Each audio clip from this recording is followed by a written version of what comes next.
இன்றைக்கி வந்து நம்ம வீட்டில் 65ங்க, சிக்கன் 65. இது வந்து கறி வந்து பெரிய பெரிய துண்டாக போட்டிருக்காங்க.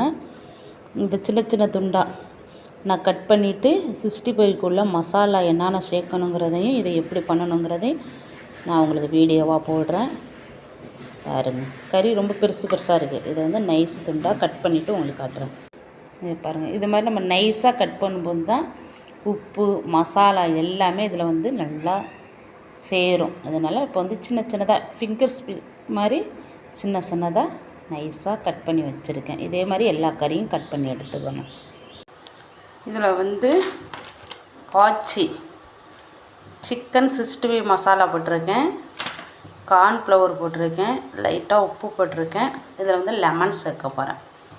அவ்வளோதான். கொஞ்சோண்டு மல்லித்தூள் சேர்த்துருக்கேன், நார்மல் மிளகாத்தூள் கொஞ்சம் சேர்த்துருக்கேன். இதை வந்து 65 போட்டு உங்களுக்கு நான் காட்டுறேன். சூப்பராக 65க்கு ரெடி பண்ணி வச்சுருக்கேன். உங்களுக்கு பொரிச்சிட்டு எண்ணெயில் பொரிச்சிட்டு எப்படி இருக்குன்னு காட்டுறேன். மசாலா 65க்கு எல்லா மசாலாவும் போட்டு இஞ்சி பூண்டு பேஸ்ட்டு, ஆச்சி 65 மசாலா, லெமனு எல்லாமே போட்டு உப்பு எல்லாமே போட்டு இதில் கலர் சூப்பராக வச்சுருக்கேன்னா பொரித்து காட்டுறேன். சிக்கன் பொரிக்கிறதுக்கு எண்ணெய் நல்லா சூடு ஏறிக்கிட்டு இருக்கு. எண்ணெய் நல்லா சூடு ஏறிடுச்சு. இப்போ வந்து நம்ம சிக்கனை போட்டுக்கலாம்.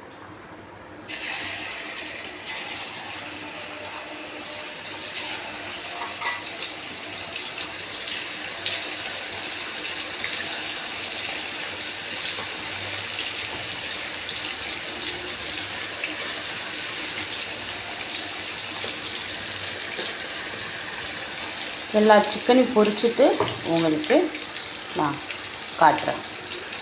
வெந்துக்கிட்டு இருக்குங்க. அதில் 2 கொத்து கருவேப்பிலை இப்படி போட்டு வச்சிரும். நல்லா மணமாக இருக்கும். 65 லாஸ்ட்டு ஈடு வெந்துக்கிட்டு இருக்குங்க. பாக்கி எல்லாமே பொரித்து எடுத்து வச்சிட்டேன். 65 பொரித்து எடுத்து வச்சுட்டேன். லாஸ்ட்டு ஈடு மட்டும் வெந்துக்கிட்டு இருக்குது. பிடிச்சிருந்தால் லைக் பண்ணுங்கள். எல்லோரும் வாங்க சாப்பிட. 65 எப்படி இருக்குன்னு கமெண்ட் பண்ணுங்கள்.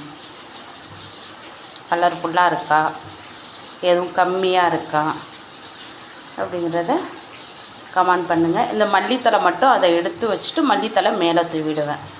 அவ்வளோதாங்க 65. இதில் மல்லித்தலை போடுறோங்க. மல்லித்தலை போட்டுட்டு மிச்சம் இருக்க சிக்கன் எடுத்து இதில் சூடாக போட்டோம்னா சூப்பராக இருக்குங்க. நல்லா மணம்